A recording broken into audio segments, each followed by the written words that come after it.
It's been 5 days since Hamas brazenly fired rockets at Jerusalem and other Israeli cities in a totally unprovoked attack. This past week, millions of Israelis were forced into bomb shelters as missiles rained down on our cities. Several Israelis have been killed, many more have been wounded.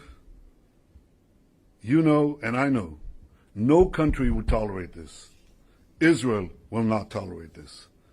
Israel has responded forcefully to these attacks, and we will continue to respond forcefully until the security of our people is reinstated and restored. We've eliminated dozens of Hamas terrorists and taken out hundreds of terrorist sites, including missile launchers and buildings that Hamas used to plan and perpetrate these attacks. 2 nights ago, Israel also seriously degraded the terror infrastructure of Hamas. We knocked out part of the vast subterranean tunnel network that Hamas uses to attack Israel. I want to remind the world that in firing on our cities, Hamas is committing a double war crime. They're targeting our civilians and hiding behind Palestinian civilians, effectively using them as human shields. As always, Israel is doing everything possible to protect our civilians and keep Palestinian civilians out of harm's way.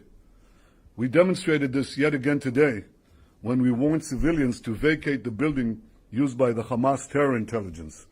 They vacated the premises before the target was destroyed, and that's why you don't hear of casualties from these collapsing terror towers, because we take special care to avoid these civilian casualties, exactly the opposite of Hamas.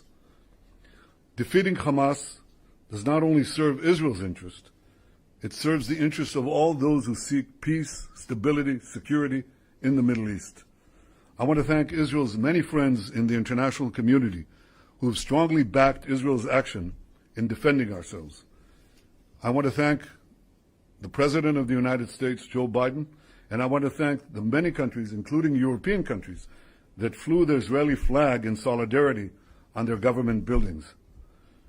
No one should have any equivocation about the choice that is so clear here. And I want to thank President Biden for his clear and unequivocal support. You cannot equate a democracy that values life with a terror organization that glorifies death.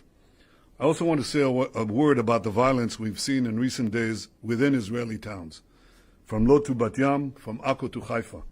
The Jewish state will not tolerate pogroms against our citizens. We will not allow our Jewish citizens to be lynched or to live in fear of murderous Arab gangs. We will not tolerate the torching of synagogues and the torching of property. At the same time, we will not allow Jews to take the law into their own hands and attack innocent Arabs or lynch an innocent Arab. There was one such case, such effort. We won't allow these attacks on innocent civilians, Arabs and Jews alike. To tolerate this unacceptable vigilantism and violence is to pave a way to anarchy.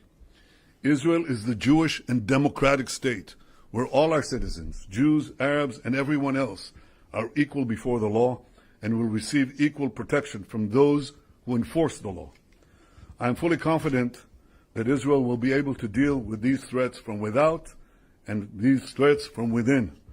I'm confident in our army, I'm confident in our police, and above all, I'm confident in the resolve and determination of the people of Israel. Just as we've always done, we will weather this storm and emerge stronger than ever. Thank you.